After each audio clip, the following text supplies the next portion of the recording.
Hey folks, this is Jake Davis with some old school wrestling for you today. Wearing another goddamn wrinkled shirt. Oh, God, so unkempt. Anyhow, today I'm talking about WWF No Way Out 2001. Held on February 25th in the Thomas and Mack Arena in Las Vegas, Nevada. For the last few months, pretty much since I started doing my old school wrestling things, I've pretty much done things I haven't seen before, or mostly nostalgic things, but for this month I really wanted to just go for a legit bona fide classic. I did not realize until after I'd already watched the show to shoot this video that Culture and Wrestling with Regret and all these other wrestling sites, they're doing retrospectives on it too, but it is the 20th anniversary, and it is also one of the best shows the WWE have ever done, so it's not really surprising. Oh my God, this shirt. Really?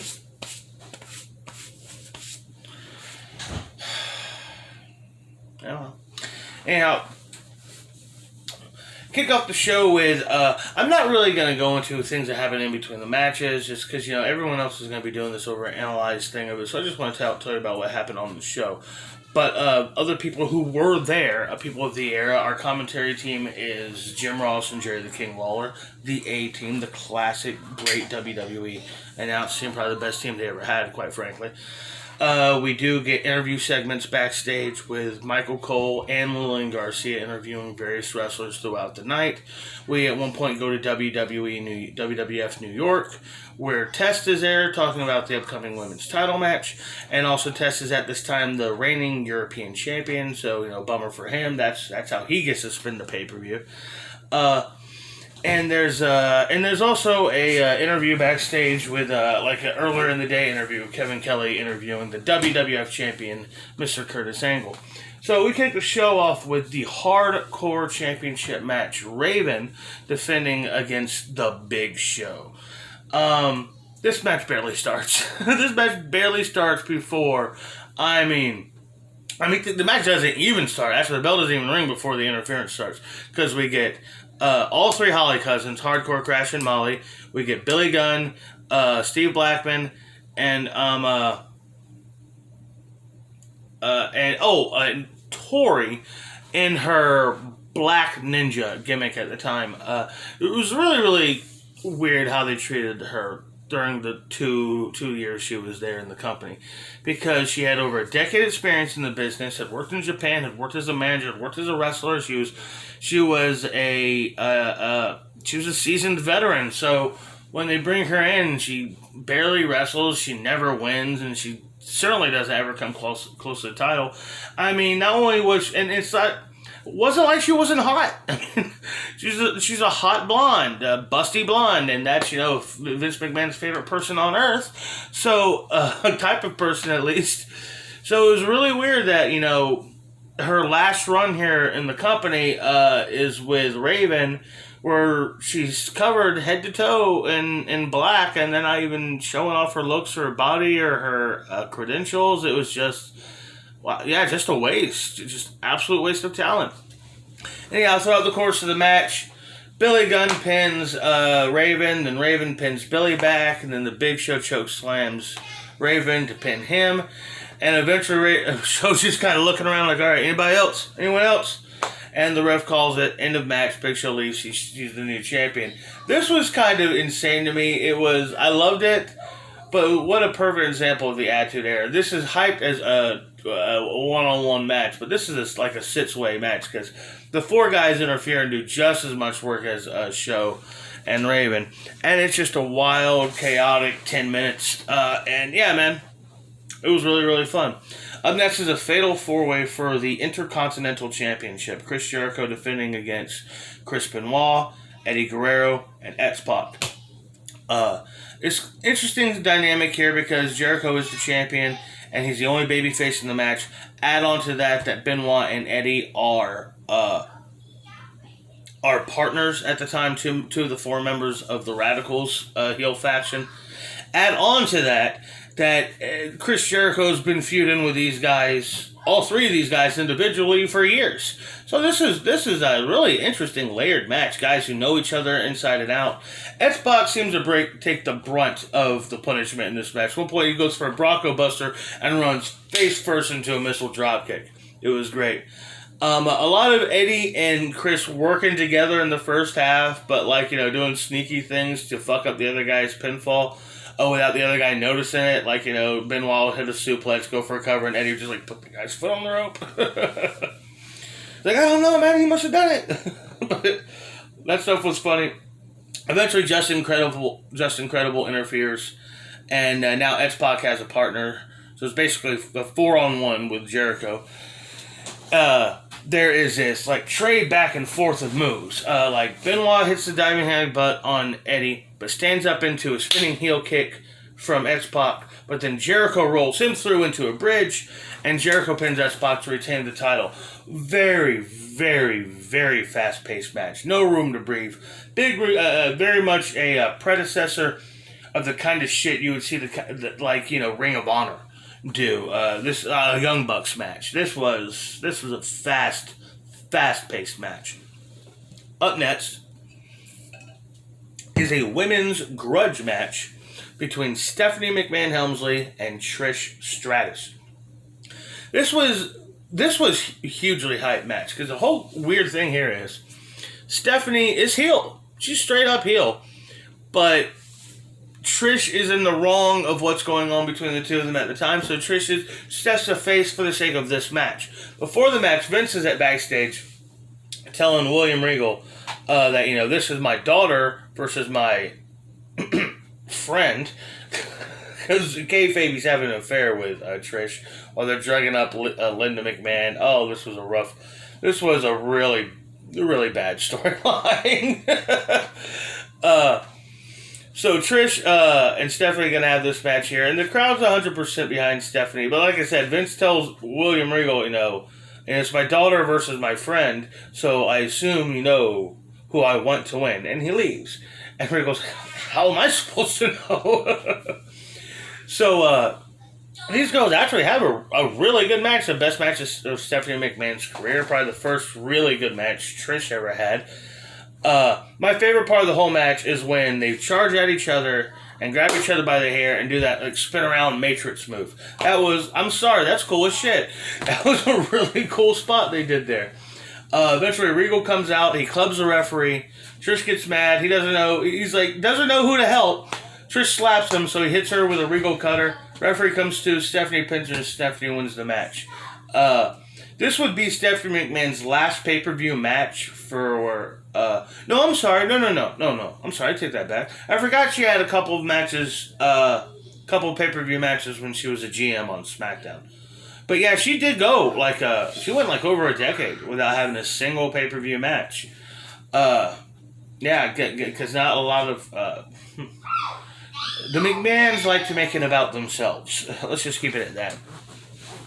After the match, we see Regal running to McMahon backstage. McMahon's pissed. I guess he wanted his little girl to get beat up in this match. What a douchebag. So he books a mixed tag match for tomorrow night of Regal teaming with Steph to take on Vince and Trish. This would end up beginning the Trish face turn. But which would also include the infamous Bark Like a Dog segment on Raw, which everybody, it's cringe. It's horrible that, but that was, Vince was trying to get heat. They're trying to turn Trish into a face after being a manipulative bitch for over a year. The only thing that really makes it uncomfortable to look back at now is the way the crowd is cheering so much this utter public humiliation of a woman. Up next is, the match you came to see, people. The very first ever 3 Stages of Hell match. Stone Cold Steve Austin versus the Game Triple H. Not enough can be said about this match. First off, I just want to say that it's really interesting to me that not in the hype, not in the match card, not in the promotions, not in the match package, not in the introduction to the match, at no time was this match ever referred to as the 3 Stages of Hell.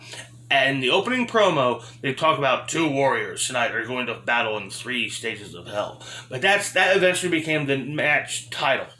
And they've only done a handful of these since. I mean, let me think. They did one later that year between Angle and Benoit. They did one between Triple H and Michaels a year later.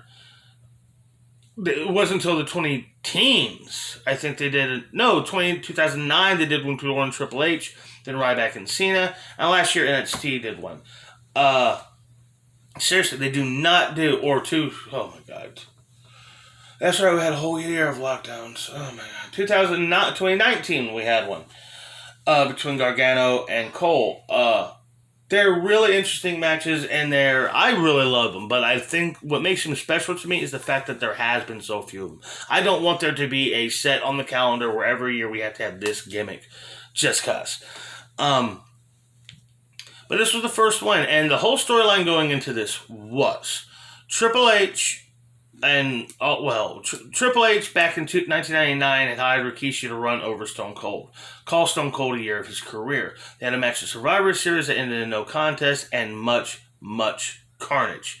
They've been brawling ever since on and off, but Stone Cold has won the Royal Rumble. This is supposed to wrap up and conclude their feud before Stone Cold moves on to Mania and the championship opportunity. Now, the first fall, traditional match. Second fall, street fight. If there's a third fall, like there's ever not a third fall, it's going to be in the steel cage. Austin wins the first fall. The first fall is it starts brawling, becomes more of a scientific match, working on, Triple H really focusing on the leg, and trying to keep the match in the ring. Eventually gets cocky, tries to come off the top rope with a double axe handle, and Austin pop, boom! Drops him with a Stone Cold Stunner, wins the first fall, which is a cool psychology to me, because traditionally the babyface loses the first fall. That way you can create the drama intensity of the face having his back in his corner as the match progresses. Second fall, street fight, and they go street fight right the fuck away. I mean, chairs, barbed wire, sledgehammer, using the steel steps. It gets nasty fast. Put each other through the announcer tables. Both guys blade. Eventually, it is Triple H's pedigree. Bang. Triple H. It made sense for Triple H to win the street fight because this was just a little over a year after his street fight with Cactus Jack, which kind of validated him as a main event guy. You didn't want to see Hunter lose any kind of street fight setting just yet, not on a big stage situation. So Triple H wins the second fall. The cage lowers. Oh, what I love about this is while the cage is lowering and they're hooking up, both guys still stay down on the mat, fucking selling the whole time in between falls. That's just great stuff. The third fall is just, it's a cage match, bouncing back and forth. Apparently, it's locked, so escape isn't even an option in this fall. Austin gets out of a pedigree. Hunter gets out of a Stone Cold Stunner. Hunter grabs his sledgehammer. Austin got the fucking barbed wire 2x4. Both guys swing at the same time, hit each other at the same time, and both collapse. But Hunter lands on top. 1, 2, 3. Triple H wins the 3 stages of hell. After the bout, Stone Cold, because he's face or heel, always a sore loser, hits the stunner and leaves. Fucking great match. One of the best matches, if not the best match of the entire Attitude Era, I would say, that WWE put on. This is phenomenal. I love this match. I've seen it many, many, many times over the years. In fact, when I went to queue it up, went to watch the show No Way Out for this review, my WWF Network said I left off right after that match. Like last time I tuned up, just went to watch that match and move on. This was great, and it was great long form storytelling booking. It was as I loved having Triple H win, but in a way that you could not have protected Austin more. He wins, but he does not beat Stone Cold. He does not outsmart or outcheat or outwit Stone Cold in any way. He beats him by pure fucking chance. And it does two really smart things. One, keeps Hunter a top tier heel going into WrestleMania, considering your baby face, your main event's going to be a face versus face encounter. And two, far more importantly, it gives places that egg of doubt in Stone Cold's mind going into the match at WrestleMania against, we'll see, you know. But it makes, Austin losing this match makes his eventual heel turn at WrestleMania makes sense. If he would have won this match and would have had that momentum, it wouldn't have worked, his heel turn. But, yeah, great match. Well, like I said, my favorite match from the Attitude Era. Up next is a bit of a special challenge match. Jerry Lawler gets up from the announce table. He's going to wrestle. He's going to wrestle Steven Richards. And the stipulation to this match is, if Steven Richards wins, the Cat, Miss Kitty, Stacy Carter, whatever you want to call her, King's wife at the time, she has to join the RTC, Right to Censor. But if Lawler wins, the Cat gets to do a striptease in Vegas. Okay. Ivory, who's women's champion at this time, is in Richards' corner. So I want to point that out. The women's champion is doing corner duty, and the European champion is doing WWF New York. And the light heavyweight champion, who at this time I believe was Dean Malenko, is nowhere to be seen or even spoken of. It's like, yeah, man, isn't being the champion so fucking prestigious? You're lucky to get a pay-per-view payday. So up next, I'm sorry, I'm already into what's up. Kat, it comes out in like a robe, like kind of put off the idea that she's naked underneath this one little slicker. King is wearing like these cheetah print wrestling singlet, I guess to show solidarity with his wife. This is kind of a nothing boring of a match, just kind of just a cool down between the Hell in a Cell and the 3 stages of hell and what we're about to get. Val Venus comes out, calls an interference. Ivory gets in the ring, grabs the championship.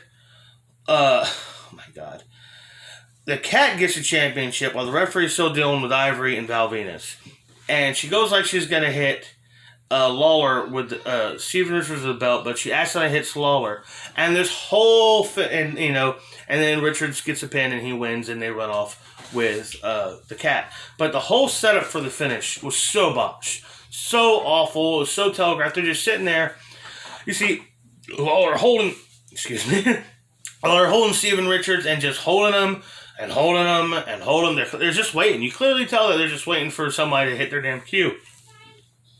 So yeah, she would win and Lawler would go to the back and he'd be done for the night. Lawler come back out for the main event. But I think he did. Fuck, I don't remember. Sure, I just watched the show like 2 days ago. Anyhow, the point is, this would pretty much be the last time we see Jerry Lawler for, I think, till after Survivor Series. Last time we'd see Stacy Carter, pretty much period. I think she made maybe 1 or 2 appearances on Raw the next night, but she's the two of them are pretty much out of the company after this show. She had heat with the people in the back, and he stood by his wife, and shortly after he left this great job where they wanted him, didn't need her, she filed for divorce. That's a good loving woman right there. Up next is a triple threat tables match for the World Tag Team titles. Is the Dudley Boys defending against Edge and Christian and the Brothers of Destruction. This was during the Biker Taker American Badass era, but he comes out in his usual Undertaker attire. Kind of weird. Great spot earlier in the match where the Brothers of Destruction come out first and Edge and Christian kind of like just waiting on the stage and the Dudleys. So I closing in on Edge and Christian, the heel team in the middle. That was great. This was just great. I enjoyed this match. It's mainly Taker and Kane beating the shit out of all 4 guys. At some points, the two regular teams are able to power down the Brothers of Destruction. Kane's got this cool attire too, where it's like instead of the usual red flames on his costume, it's like mesh. So it's just all the costume is really solid black, kind of a different look, kind of cool actually. Eventually, Rikishi and Ming interfere, or Haku if you prefer. And they distract The Undertaker and Kane. They're fighting up the apron, which gives Dudley Boy the opportunity to hit the 3D on Christian to the table and retain the championships. I say what I said at the time. I still say the plan was probably that Taker and Kane were going to fight Rikishi and Haku at Mania. And then that just got scrapped. Because clearly we're setting up a tag team match here. Anyhow, main event time. Kurt Angle defending the WWF Championship against The Rock. Who will fight Stone Cold Steve Austin in the main event at WrestleMania 17. I love the stare down for this match. A lot of people think stare downs are just killing time, stretching out the show, whatever. But I love the stare down because it's just marinating the crowd. When you got nearly a whole minute, Austin and Angle Rocky and Angle just staring at each other, good 2 or 3 feet away, not saying a word, not pacing, just eye to eye. And the crowd is getting louder and louder and louder with anticipation to where that first right hand is thrown. Oh shit, they explode. This match is just terrific. These guys always had just terrific, wonderful chemistry. The technician and intensity of Angle, the broad showmanship of The Rock, they just were a wonderful, wonderful match together. About halfway through the match, Big Show comes down, chokeslams everybody. I don't know. Chokeslams Rocky, chokeslams Angle, chokeslams the fucking referee. More referees come down to check on the ref. The commentators and the crowd are all acting like they feel like the match is going to be thrown out. It's over. But while they're checking on the referee, who's Kyoto, Angle covers Rock, and Hebner runs in. It was great. He's holding up Kyoto. Tim White and Earl Hebner holding up Mike Kyoto, and Earl Hebner looks over, sees the pin out, and just drops him, and Kyoto just falls right on the ground. It's funny as hell. Hebner runs in, slides in 1, 2, Rocky kicks out. Awesome. They fight a little bit more. I mean, they go several more minutes. They have a whole second match, ultimately. It was terrific. Ultimately, Rocky hits the rock bottom. 1, 2. Referee waves it off. Angle didn't kick out. This is an infamous botch. The referee did not know that was the finish, and it was supposed to be. So, to give credit, Angle and Rock cover it well. Rocky just kind of jumps up, pissed off, stares down, hits a second rock bottom, stares right to fucking count. 1, 2, 3. The Rock wins. The Rock is the new WWF champion, and he will main event WrestleMania. I personally enjoy the No Mercy match that Rock and Angle had 4 months earlier to this match, mainly because, well, the finish wasn't botched. And, it was Angle's first championship win. That really had a special moment. But, yeah, A+, phenomenal, great, amazing wrestling show. It's impossible to watch this show and not have good feelings. Anyhow, I hope y'all enjoyed this. Like, comment, subscribe if you want to. I'm Jake Davis, and I'll catch you on the fly.